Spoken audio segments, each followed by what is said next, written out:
Good evening बेटा। Grooming of a boy थोड़ी MCB का बेटा फर्स्ट लैसन है, जिहड़ा कि एक लैटर है जो कि अमेरिका के राष्ट्रपति इब्राहिम लिंकन द्वारा अपने बेटे दे टीचर नूं लिखिया गया। जब उनका बेटा किसी दूर स्कूल दे विच होस्टल दे विच रहिंदा सी तां इब्राहिम लिंकन ने अपने बेटे दे अध्यापक नूं ये लैटर लिखिया कि उसके बेटे नूं किस तरह उहदा पालन पोषण किया जाए, किस तरह उसनूं सिक्ख्या दित्ती जाए। वो कुछ पॉइंट्स जिहड़े ने उस लैटर दे इस लैसन दे विच हैगे ने। Abraham Lincoln's son is at school. Lincoln writes a letter to his son's teacher, requesting him to mold the boy in such a way that he grows up to be a good human being. What are the qualities which make one a good human being? Abraham Lincoln ਦਾ ਬੇਟਾ school ਵਿੱਚ ਸੀ। Lincoln ਆਪਣੇ ਬੇਟੇ ਦੇ ਅਧਿਆਪਕ ਨੂੰ ਇੱਕ ਬੇਨਤੀ ਪੱਤਰ ਲਿਖਦਾ ਹੈ कि उसके पुत्र नूं इस तरीके नाल ढाले, इन सच अ वे, इस तरीके नाल ढाले कि उसका बेटा एक चंगा इंसान बन के वड्डा होवे, ग्रोज अप वड्डा होवे। ते what are the qualities which make one a good human being. हुण लास्ट विच ऑथर एक क्वेश्चन पुछदा है कि वो किहड़ियां विशेषतावां ने जिहड़ा कि एक चंगा इंसान बनाउंदियां। हाँ जी, तो जिहड़ी लैटर है साडी वो शुरू हुंदी है इब्राहिम लिंकन। ये जिस लैसन दे विच इदां दिखाया गया है कि इब्राहिम लिंकन जो टीचर नाल गल कर रहा है, सीधा उहदा लैटर उस तरह इब्राहिम लिंकन द्वारा अध्यापक नूं संबोधित करते हुए लैटर है। He will have to learn, he दा मतलब है इत्थे इब्राहिम लिंकन दा बेटा, उसनूं ये सीखना ही पवेगा। आई नो, मैनूं पता है, that all man are not just, कि सारे इंसान न्यायपूर्ण नहीं हुंदे। All man are not true, सारे इंसान सच्चे भी नहीं हुंदे। But teach him also that for every scoundrel there is a hero, पर उसनूं ये भी दिखाओ कि हरेक बदमाश दे पिछे एक हीरो भी हुंदा है, एक चंगा इंसान भी हुंदा है। That for every selfish politician, के हरेक अगर इत्थे मतलबी राजनेता हन तो there is a dedicated leader, तां उत्थे समर्पित नेता भी हुंदे हन। Teach him that for every enemy there is a friend, उसनूं ये सिखाओ कि अगर साडे दुश्मन हन तो साडे दोस्त भी हुंदे हन। It will take time, I know, मैनूं पता है कि इस विच समा लगेगा। But teach him, पर उसनूं सिखाओ। If you can, अगर तुसीं कर सकदे हो, that a dollar earned is of far more value than 5 pound। Dollar क्योंकि उत्थों दी करंसी है इसलिए उन्होंने डॉलर वर्ड यूज़ किया है। अगर इंडिया का हुंदा तो वह रुपीज़ जिहड़ा वो वर्ड यूज़ कर दे।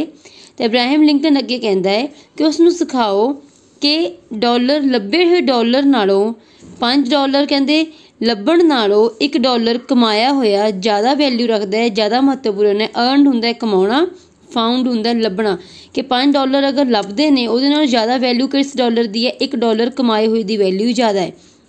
Teach him to learn to lose and also to enjoy winning, उसनूं हार का सामना करना भी सिखाओ अते जित की खुशी मनाउणा भी सिखाओ। नैक्सट आ गया steer him away from envy. Steer him हुंदा किस तो दूर रखना, स्टीयर हिम अवे मतलब उसनूं दूर रखना, उसनूं ईर्खा तो दूर रखो। इफ यू कैन, अगर तुसी कर सकते हो। Teach him the secret of quite laughter, तो उसनूं शांत हासा दा जिहड़ा भेत है वह भी सिखाओ कि किस तरह जिहड़ा शांत होके जिहड़ा है वो अपने आप च खुश रहा जाता है, ये भी उसनूं सिखाओ। Let him learn early that the bullies are the easiest to lick, उसनूं ये भी सिखाओ कि धक्केशाही करन वाले नूं हराउणा ज़्यादा आसान हुंदा है। Teach him if you can, उसनूं सिखाओ अगर तुसी सिखा सकते हो। द वंडर ऑफ बुक्स, किताबां दी दुनिया, किताबां दा जादू उसनूं दसो।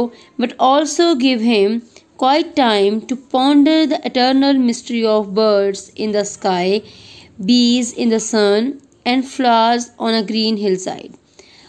कहंदे उसनूं किताबां दी जानकारी जां किताबां पढ़न वाले उहदी जिहड़ी रुचि है उसनूं तां तुसीं दसोगे ही किताबां दी इंपोर्टेंस, पर उसनूं नाल नाल जो साडी कुदरत है, जो साडी सदीवी राज करन वाली जो कुदरत है साडी, उस विच विचार अधीन होना भी उसनूं सिखाओ।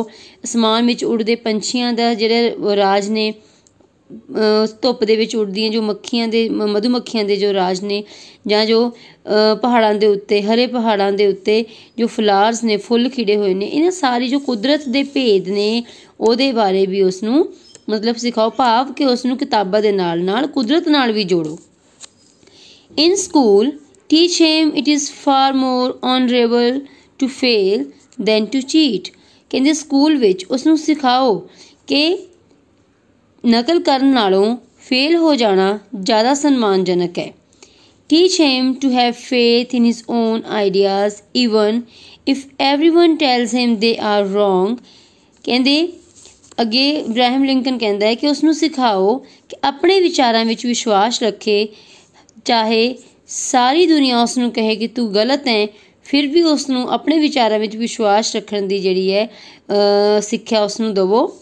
Teach him to be gentle with a gentle and tough with a tough. ਉਸ ਨੂੰ ਸਿਖਾਓ ਕਿ ਜੋ ਇਨਸਾਨ ਤੁਹਾਡੇ ਨਾਲ ਨਿਮਰ ਹੈ, ਤੁਹਾਡੇ ਨਾਲ ਸੌਫਟ ਹੈ, ਤੁਹਾਡੇ ਨਾਲ ਪਿਆਰ ਨਾਲ ਗੱਲ ਕਰਦਾ, ਉਸ ਨਾਲ ਪਿਆਰ ਨਾਲ ਗੱਲ ਕਰੋ। ਪਰ ਅਗਰ ਕੋਈ ਇਨਸਾਨ ਤੁਹਾਡੇ ਨਾਲ ਸਖਤੀ ਨਾਲ ਜਾਂ ਰੂਡ ਬਿਹੇਵੀਅਰ ਤੁਹਾਡੇ ਨਾਲ ਕਰਦਾ ਤਾਂ ਉਸ ਨਾਲ ਰੂਡ ਵੀ ਹੋਵੋ। ਮਤਲਬ ਕਿ ਜੈਸੇ ਕੋ ਤੈਸਾ ਵਾਲੀ ਜਿਹੜੀ ਹੈ ਉਸਨੂੰ ਸਿਖਾਉਣਾ ਹੈ। Try to give my son the strength not to follow the crowd when everyone is getting on the bandwagon। ਕਹਿੰਦੇ ਮੇਰੇ ਬੇਟੇ ਨੂੰ ਇੰਨੀ ਤਾਕਤ ਦਿਓ ਕਿ ਉਹ ਭੀੜ ਦੇ ਪਿੱਛੇ ਨਾ ਲੱਗੇ। ਜਦੋਂ ਸਾਰੇ ਲੋਕ ਭੀੜ ਦਾ ਹਿੱਸਾ ਹੋਣ ਤਾਂ ਉਸਨੂੰ ਅਲੱਗ ਖੜੇ ਹੋਣ ਦੀ ਜਿਹੜੀ ਹੈ ਸਟਰੈਂਥ, ਤਾਕਤ ਦੇਣੀ ਹੈ। ਅੱਛਾ, ਬੈਂਡ ਵੈਗਨ ਕੀ ਹੁੰਦੀ ਹੈ? ਜਿਹੜੀ ਬੈਂਡ ਵੈਗਨ ਹੈ ਬੇਟਾ, ਵੈਗਨ ਦਾ ਮਤਲਬ ਹੁੰਦਾ ਹੈ ਵਹੀਕਲ, ਕੋਈ ਵੀ ਗੱਡੀ। ਬੈਂਡ ਅਜਿਹੀ ਗੱਡੀ ਜਿਹੜੀ ਬੈਂਡ ਜੋ ਮਿਊਜ਼ੀਕਲ ਬੈਂਡ ਹੁੰਦੇ ਨੇ ਉਹਨਾਂ ਨੂੰ ਉਹਨਾਂ ਦਾ ਸਮਾਨ ਜਾਂ ਉਹਨਾਂ ਨੂੰ ਜਿਸ ਗੱਡੀ ਵਿੱਚ ਲਿਜਾਇਆ ਜਾਂਦਾ, that is called bandwagon. A popular, ਅਤੇ ਇਹਦਾ ਜੋ ਇਹ ਇੱਕ ਐਗਜ਼ਾਮਪਲ ਦੇ ਤੌਰ 'ਤੇ ਲਈ ਜਾਂਦੀ ਹੈ ਬੈਂਡ ਵੈਗਨ, ਅਤੇ ਇਹਦਾ ਜੋ ਮੀਨਿੰਗ ਹੈ, a popular trend that attracts growing support. ਮਤਲਬ ਕਿ ਇੱਦਾਂ ਦਾ ਟਰੈਂਡ ਜਿਹਦੇ ਵਿੱਚ ਲੋਕ ਤੁਹਾਡੇ ਪਿੱਛੇ ਲੱਗ ਜਾਣ। ਅਦਰਵਾਈਜ਼ ਇਹਦਾ ਜੋ ਵੈਸੇ ਮੀਨਿੰਗ ਹੈ, ਵਰਡ ਮੀਨਿੰਗ ਹੈ, ਉਹ ਹੈਗਾ a large ornate wagon for carrying a musical band. ਇਸ ਤਰ੍ਹਾਂ ਦੀ ਗੱਡੀ, ਵੱਡੀ ਸਾਰੀ ਗੱਡੀ ਜਿਹੜੀ ਮਿਊਜ਼ੀਕਲ ਬੈਂਡ ਨੂੰ ਇੱਕ ਜਗ੍ਹਾ ਤੋਂ ਦੂਸਰੀ ਜਗ੍ਹਾ ਲਿਜਾਂਦੀ ਹੈ, ਉਹਨੂੰ ਬੈਂਡ ਵੈਗਨ ਕਹਿੰਦੇ ਨੇ। ਅਦਰਵਾਈਜ਼ ਇੱਥੇ ਇਹਦਾ ਮੀਨਿੰਗ ਬੈਂਡ ਵੈਗਨ ਦਾ ਲਿਆ ਗਿਆ ਹੈ। ਇਸ ਤਰ੍ਹਾਂ ਦੀ ਭੀੜ ਜਿਹਦੇ ਪਿੱਛੇ ਲੋਕ ਇੱਕ ਤੋਂ ਬਾਅਦ ਇੱਕ ਉਸ ਭੀੜ ਦਾ ਹਿੱਸਾ ਬਣ ਜਾਂਦੇ ਨੇ, ਪਰ ਮੇਰੇ ਬੇਟੇ ਨੂੰ ਕਹਿੰਦੇ ਉਸ ਭੀੜ ਦਾ ਹਿੱਸਾ ਬਣਨ ਤੋਂ ਰੋਕਣਾ ਹੈ। Teach him to listen to all man. ਉਸ ਨੂੰ ਸਿਖਾਓ ਕਿ ਉਹ ਸਭ ਨੂੰ ਸੁਣੇ। But teach him also to filter all that he hear on a screen of truth. Filter ਹੁੰਦਾ ਬੇਟਾ ਛਾਨਣਾ, ਪਰ ਉਸ ਨੂੰ ਕਹਿੰਦੇ ਇਹ ਵੀ ਸਿਖਾਓ ਕਿ ਜੋ ਉਸਨੇ ਸੁਣਿਆ ਹੈ ਉਸ ਨੂੰ ਸੱਚਾਈ ਦੀ ਕਸੌਟੀ ਉੱਤੇ ਛਾਣ ਲਵੇ and take only the good that comes through. ਅਤੇ ਉਸ ਸਾਰੇ ਸੁਣੇ ਹੋਏ ਵਿੱਚੋਂ ਫਿਲਟਰ ਕਰਨ ਤੋਂ ਬਾਅਦ ਜੋ ਵਧੀਆ ਹੈ, ਜੋ ਉਹਦੇ ਲਈ ਠੀਕ ਹੈ, ਸਿਰਫ ਉਸੇ ਨੂੰ ਹੀ ਆਪਣੇ ਕੋਲ ਰੱਖੇ। Teach him if you can how to laugh when he is sad. ਉਸ ਨੂੰ ਸਿਖਾਓ, ਅਗਰ ਤੁਸੀਂ ਸਿਖਾ ਸਕਦੇ ਹੋ, ਕਿ ਉਦਾਸੀ ਵਿੱਚ ਵੀ ਕਿਵੇਂ ਹੱਸਣਾ ਹੈ। Teach him there is no shame in tears. ਉਸ ਨੂੰ ਇਹ ਵੀ ਸਿਖਾਓ ਕਿ ਅਗਰ ਰੋਣਾ ਆਉਂਦਾ ਹੈ ਤਾਂ ਰੋ ਲੈਣਾ ਚਾਹੀਦਾ ਹੈ, ਅਤੇ ਰੋਣ ਦੇ ਵਿੱਚ ਕੋਈ ਸ਼ਰਮ ਨਹੀਂ ਹੈ। Teach him to scoff at cynics and to be aware of too much sweetness. Scoff at ਦਾ ਮਤਲਬ ਹੁੰਦਾ ਕਿਸੇ ਦਾ ਮਖੌਲ ਉਡਾਉਣਾ। ਸਿਨਿਕਸ ਦਾ ਮਤਲਬ ਹੁੰਦਾ ਹੈ ਜੋ ਤੁਹਾਡੇ 'ਤੇ ਵਿਸ਼ਵਾਸ ਨਾ ਕਰਨ। ਬੀ ਅਵੇਅਰ ਦਾ ਮਤਲਬ ਹੁੰਦਾ ਹੈ ਸਾਵਧਾਨ। ਸਵੀਟਨੈਸ ਹੁੰਦੀ ਹੈ ਬਹੁਤ ਜ਼ਿਆਦਾ ਮਿਠਾਸ। ਕਹਿੰਦੇ ਉਸ ਨੂੰ ਸਿਖਾਓ ਕਿ ਜੋ ਤੁਹਾਡੇ 'ਤੇ ਵਿਸ਼ਵਾਸ ਨਹੀਂ ਕਰਦੇ ਉਹਨਾਂ ਦਾ ਮਖੌਲ ਉਡਾਉਣਾ ਸਿਖਾਓ, ਅਤੇ ਉਸ ਨੂੰ ਸਾਵਧਾਨ ਵੀ ਕਰੋ ਕਿ ਅਗਰ ਕੋਈ ਬਹੁਤ ਜ਼ਿਆਦਾ ਤੁਹਾਡੇ ਨਾਲ ਸਵੀਟ ਹੋ ਰਿਹਾ, ਤੁਹਾਡੇ 'ਤੇ ਬਹੁਤ ਜ਼ਿਆਦਾ ਤੁਹਾਡੇ ਨਾਲ ਮਿੱਠਾ ਬੋਲ ਰਿਹਾ ਹੈ, ਤਾਂ ਉਹਨਾਂ ਲੋਕਾਂ ਤੋਂ ਵੀ ਸਾਵਧਾਨ, ਮਤਲਬ ਚਾਪਲੂਸਾਂ ਤੋਂ ਵੀ ਸਾਵਧਾਨ ਰਹਿਣਾ ਹੈ। Teach him to sell his brawn. Brawn ਦਾ ਮਤਲਬ ਇੱਥੇ ਹੈਗਾ ਫਿਜ਼ੀਕਲ ਸਟਰੈਂਥ, ਸਰੀਰਕ ਤਾਕਤ। ਬ੍ਰਾਨ ਦਾ ਮਤਲਬ ਹੈ ਸਰੀਰਕ ਤਾਕਤ। ਬ੍ਰੇਨ ਦਾ ਮਤਲਬ ਦਿਮਾਗੀ ਤਾਕਤ। ਬਿਡਰਸ ਦਾ ਮਤਲਬ ਨਿਲਾਮੀ ਵਿੱਚ ਬੋਲੀ ਲਗਾਉਣ ਵਾਲਾ।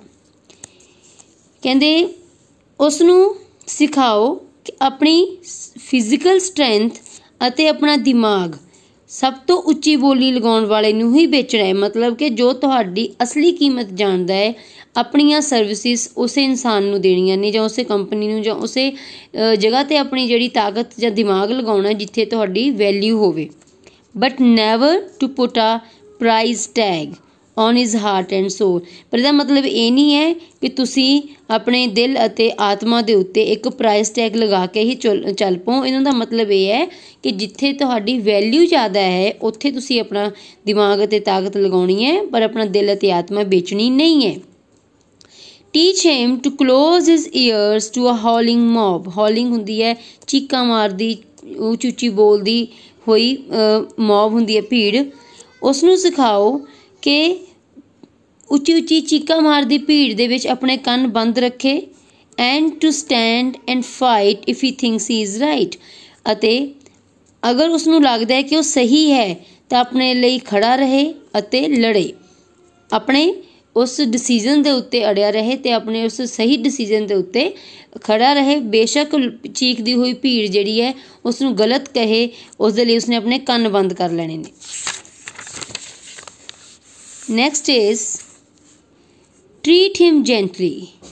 ਕਹਿੰਦੇ ਉਸ ਨੂੰ ਨਿਮਰਤਾ ਦੇ ਨਾਲ, ਪਿਆਰ ਦੇ ਨਾਲ ਟਰੀਟ ਕਰਨਾ ਹੈ। ਉਸ ਦੇ ਨਾਲ ਜੋ ਵਿਵਹਾਰ ਹੈ, ਇਬਰਾਹਿਮ ਲਿੰਕਨ ਕਹਿੰਦਾ ਮੇਰੇ ਬੇਟੇ ਨੂੰ ਪਿਆਰ ਨਾਲ ਰੱਖਣਾ ਹੈ, ਬਟ ਡੂ ਨਾਟ ਕਡਲ ਹਿਮ। ਪਰ ਉਸ ਨੂੰ ਬਹੁਤ ਜ਼ਿਆਦਾ ਪਿਆਰ ਨਾਲ ਨਹੀਂ ਰੱਖਣਾ, ਗਲੇ ਨਾਲ ਨਹੀਂ ਲਗਾਉਣਾ ਹੈਗਾ। Because only the test of fire makes fine steel. ਕਿਉਂਕਿ ਕਹਿੰਦੇ ਅੱਗ ਵਿੱਚ ਤਪ ਕੇ ਹੀ ਜਿਹੜਾ ਹੈ ਉਹ ਵਧੀਆ ਲੋਹਾ ਜਿਹੜਾ ਹੈ ਬਣਦਾ ਹੈ। ਤਾਂ ਉਹਦਾ ਮਤਲਬ ਹੈ ਕਿ ਅਗਰ ਇਨਸਾਨ ਔਖੀਆਂ ਸਿਚੁਏਸ਼ਨਸ ਦੇ ਵਿੱਚ, ਹਾਲਾਤਾਂ ਵਿੱਚ ਰਹੇ, ਸੰਘਰਸ਼ ਜਿੰਨਾ ਜ਼ਿਆਦਾ ਕੋਈ ਇਨਸਾਨ ਦੇਖੇਗਾ ਉਹ ਇਨਸਾਨ ਉਨਾ ਹੀ ਬਿਹਤਰ ਹੋ ਕੇ ਜਿਹੜਾ ਵਾ ਜ਼ਿੰਦਗੀ ਜਿਊਏਗਾ। ਤਾਂ ਉਸਨੇ ਕਿਹਾ ਕਿ ਮੇਰੇ ਬੇਟੇ ਨੂੰ ਜੈਂਟਲੀ ਰੱਖੋ, ਨਿਮਰਤਾ ਦੇ ਨਾਲ, ਥੋੜ੍ਹਾ ਜਿਹਾ ਪਿਆਰ ਦੇ ਨਾਲ ਰੱਖੋ, ਬਟ ਉਸਨੂੰ ਬਹੁਤ ਜ਼ਿਆਦਾ ਪਿਆਰ ਨਾਲ ਨਹੀਂ ਰੱਖਣਾ। ਉਸਨੂੰ ਪੈਂਪਰ ਨਹੀਂ ਕਰਨਾ ਕਿ ਉਹ ਜ਼ਿੰਦਗੀ 'ਚ ਕੁਛ ਕਰ ਹੀ ਨਾ ਪਾਵੇ। ਉਸਨੂੰ ਥੋੜ੍ਹਾ ਥੋੜ੍ਹਾ ਸੰਘਰਸ਼ ਦੇ ਰਾਹ 'ਤੇ ਵੀ ਚਲਾਉਣਾ ਹੈ। Light him have the craze. Craze ਹੁੰਦੀ ਹੈ ਬਹਾਦਰੀ, ਹੌਸਲਾ। ਕਹਿੰਦੇ ਉਸਨੂੰ ਇੱਥੇ ਵੈਸੇ ਤਾਂ ਜ਼ਿਆਦਾ ਮੀਨਿੰਗ ਕਰੇਜ ਦਾ ਮਤਲਬ ਹੋਏਗਾ ਹੌਸਲਾ। ਕਹਿੰਦੇ ਉਸਨੂੰ ਇੰਨਾ ਕੁ ਹੌਸਲਾ ਦਿਓ ਕਿ ਉਹ ਥੋੜ੍ਹਾ ਜਿਹਾ ਇੰਪੇਸ਼ੈਂਟ ਹੋ ਪਾਵੇ, ਬੇਤਾਬ। Let him have the courage to be impatient. ਕਹਿੰਦੇ ਉਸਨੂੰ ਬੇਤਾਬ ਹੋਣ ਦਾ ਹੌਸਲਾ ਵੀ ਦਿਓ। Let him have the patience to be brave. Brave ਦਾ ਮਤਲਬ ਹੁੰਦਾ ਹੈ ਬਹਾਦਰ, ਇਹਦਾ ਮਤਲਬ ਹੁੰਦਾ ਬਹਾਦਰ, ਇਹਦਾ ਮਤਲਬ ਹੁੰਦਾ ਹੈ ਹੌਸਲਾ। ਕਹਿੰਦੇ ਉਸਨੂੰ ਇੰਨਾ ਸਬਰ ਵੀ ਦਿਓ ਕਿ ਉਹ ਬਹਾਦਰ ਬਣੇ ਅਤੇ ਇਤਨਾ ਹੌਸਲਾ ਵੀ ਦਿਓ ਕਿ ਉਹ ਬੇਤਾਬ ਬਣੇ। Teach him always to have sublime faith in himself। ਉਸਨੂੰ ਹਮੇਸ਼ਾ ਆਪਣੇ ਵਿੱਚ ਪੂਰਨ ਵਿਸ਼ਵਾਸ ਕਰਨਾ ਸਿਖਾਓ। Because then he will always have sublime faith in mankind। ਕਿਉਂਕਿ ਅਗਰ ਉਸਨੂੰ ਆਪਣੇ ਵਿੱਚ ਵਿਸ਼ਵਾਸ ਹੋਵੇਗਾ ਤਾਂ ਹੀ ਤਾਂ ਉਹ ਮਾਨਵ ਜਾਤੀ ਦੇ ਉੱਤੇ ਪੂਰਨ ਵਿਸ਼ਵਾਸ ਕਰ ਪਾਏਗਾ। This is a big order. ਇਹ ਬਹੁਤ ਵੱਡਾ ਕੰਮ ਹੈ। But see what you can do। ਚਲੋ ਦੇਖਦੇ ਹਾਂ ਤੁਸੀਂ ਕੀ ਕਰ ਸਕਦੇ ਹੋ। ਹੀ ਇਜ਼ ਸੱਚ ਅ ਫਾਈਨ ਲਿਟਲ ਫੈਲੋ। ਉਹ ਛੋਟਾ ਜਿਹਾ ਲੜਕਾ ਹੈ, ਬਹੁਤ ਪਿਆਰਾ ਛੋਟਾ ਜਿਹਾ ਲੜਕਾ ਹੈ। ਮਾਈ ਸਨ, ਮੇਰਾ ਬੇਟਾ। ਇਸ ਤੋਂ ਬਾਅਦ ਬੇਟਾ ਜੋ ਵਰਡ ਮੀਨਿੰਗ ਅੱਗੇ ਦਿੱਤੇ ਗਏ ਨੇ ਉਹ ਤੁਹਾਨੂੰ ਮੈਂ ਕਰਵਾ ਚੁੱਕੀ ਹਾਂ ਅਤੇ ਨੈਕਸਟ ਆਪਾਂ ਇਹਦੇ ਕੁਐਸਚਨ ਆਨਸਰ ਨੇ ਜਿਹੜੇ ਉਹ ਕੱਲ੍ਹ ਨੂੰ ਕਰਾਂਗੇ। ਅੱਜ ਇਹ ਲੈਕਚਰ ਚੰਗੀ ਤਰ੍ਹਾਂ ਸੁਣਨਾ ਹੈ, ਵਰਡ ਮੀਨਿੰਗਸ ਆਪਣੀ ਕਾਪੀ ਵਿੱਚ ਲਿਖਣੇ ਨੇ ਅਤੇ ਲੈਸਨ ਨੂੰ ਬਾਰ-ਬਾਰ ਰੀਡ ਕਰਨਾ ਹੈ। ਅਗਰ ਕਿਸੇ ਵਰਡ 'ਤੇ ਕੋਈ ਦਿੱਕਤ ਆਉਂਦੀ ਹੈ ਤਾਂ ਤੁਸੀਂ ਮੈਨੂੰ ਮੈਸੇਜ ਜਾਂ ਕਾਲ ਕਰ ਸਕਦੇ ਹੋ। ਥੈਂਕ ਯੂ ਬੇਟਾ। Have a nice time.